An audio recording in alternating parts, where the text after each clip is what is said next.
Hello friends, so this is the weekly price chart of AGFY stock or Agrify Corp, and the reason for looking at this particular chart and most importantly the weekly chart just to show you the fresh expansion which has resumed once again.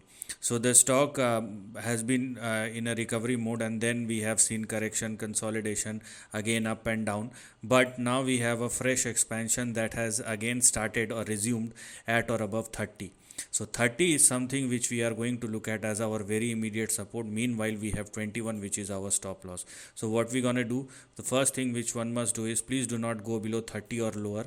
Otherwise, you will move towards 21 where you are going to find your next big stop loss. And below 21, obviously the downside may resume once again. So this is the first and the most important thing which you need to understand. Now, because the stock is trading above and has now started moving higher, and comfortably trading above 30.7 or 31, so the next big target or the upper end of the range or the resistance may push this particular stock towards 84.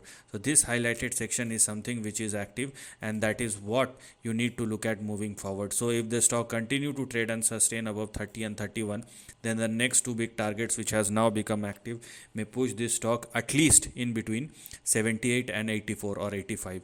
Now if you want to go beyond 85 or more, then that requires another breakout. So if you want to go any further, so obviously you have to wait for the next big breakout, because technically after 84 you may have your next big price breakout and some very big levels will become active thereafter, and that's why you have to wait for the breakout to happen.